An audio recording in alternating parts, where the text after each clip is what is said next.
Alright, so today I figured I would just kind of show something off. I've been wanting to, I keep telling myself I want to make more videos and I guess grow the channel a little bit because I've got so much content here that I know I appreciate when I see, just decent content giving you a good view of like some of these more obscure species that you don't see too often.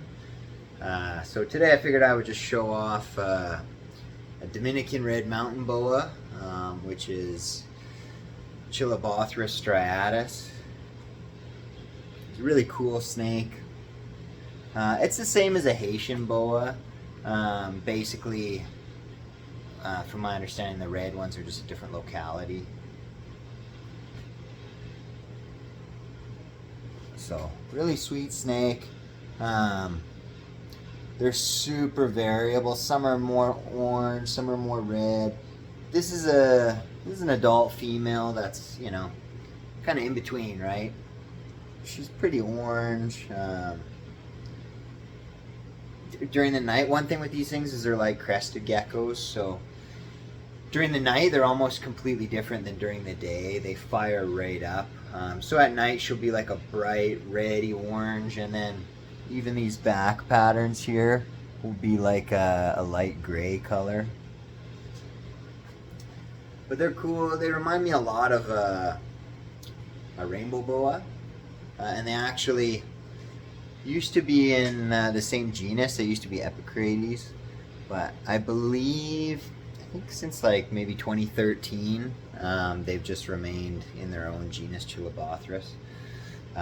Not their own genus. There's a lot of species in there.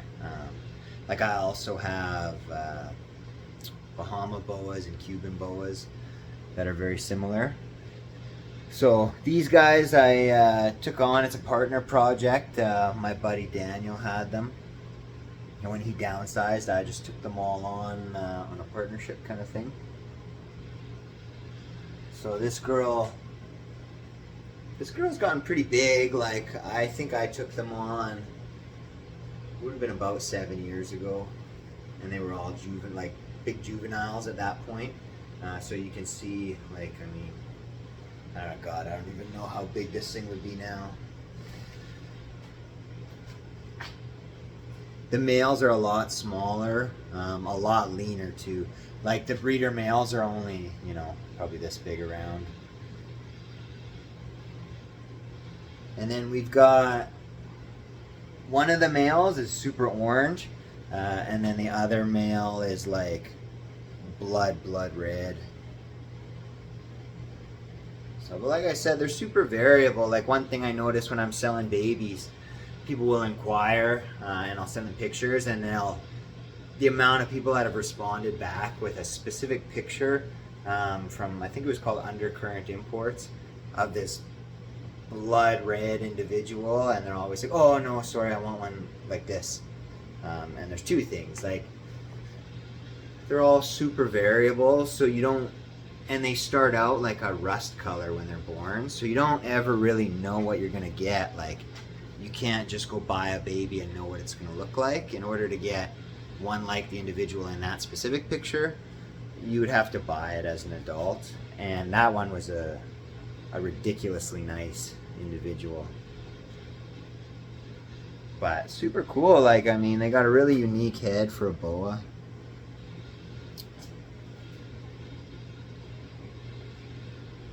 No real distinct heat pits, Like just super unique.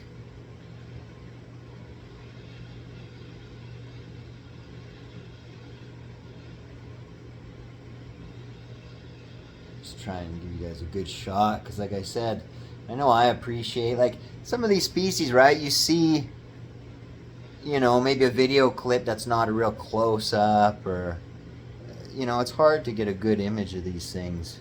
There's just not a lot of content on them.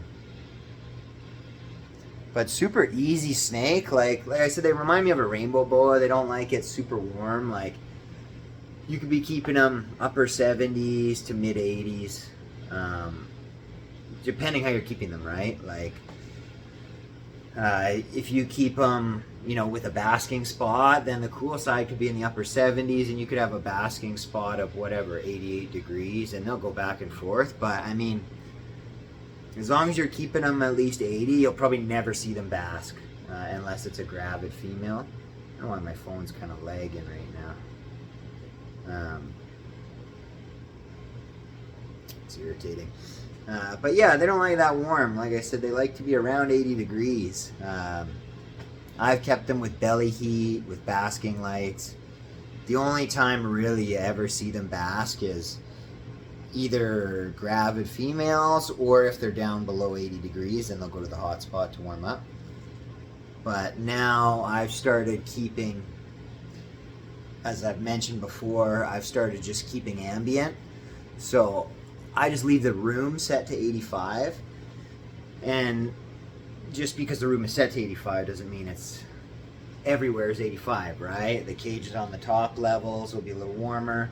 The cages along the floor and along an exterior wall will be cooler.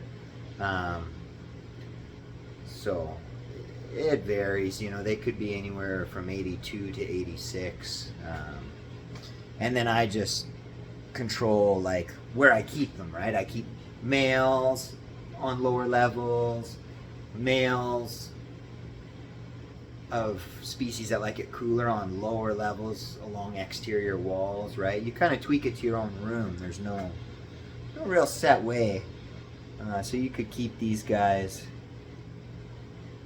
you know, as long as you're keeping them within a range in the 80s, you can do it however you want. A heat pad, a heat light, a hot side and a cool side, or just keep them, you know, low to mid 80s in general, and they'll be fine. They're really not picky.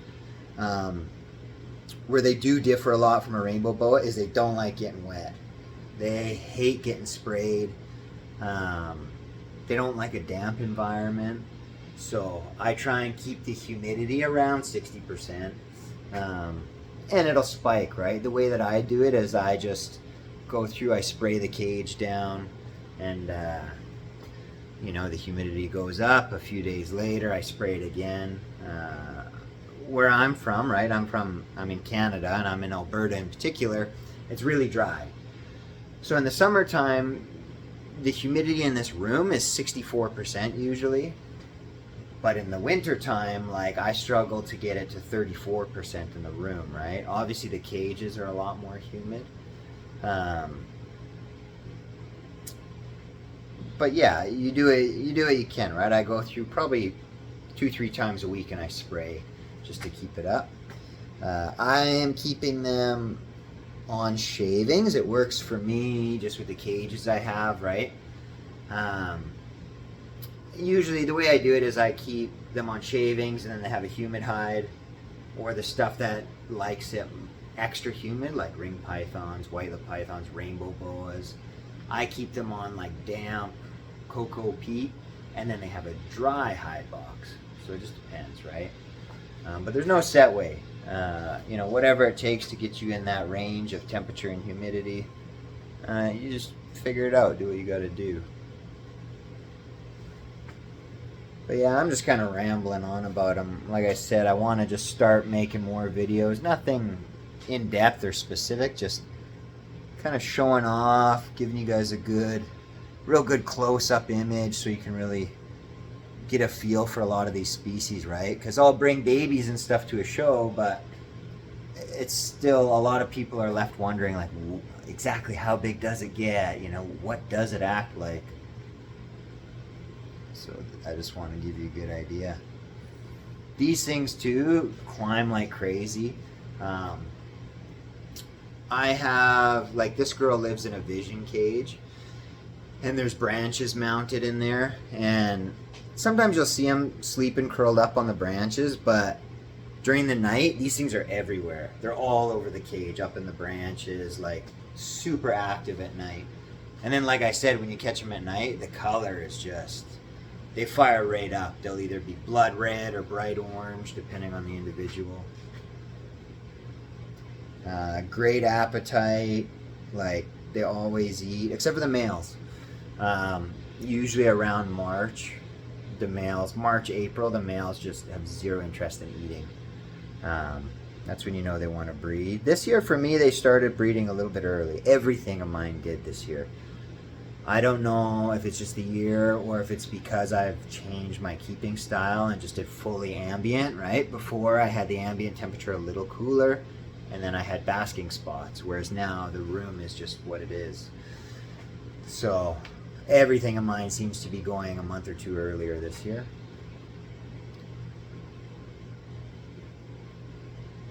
And they're cool too when these guys breed. They're like an anaconda. Like the male will literally lock up with the female and then just coil after coil, like completely wrap his whole body around her back end, which is always neat to see.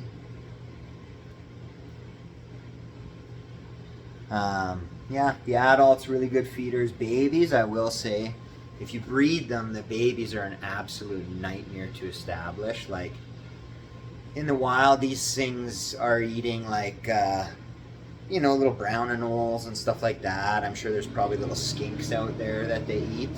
1 second, I'm going to turn this fan off.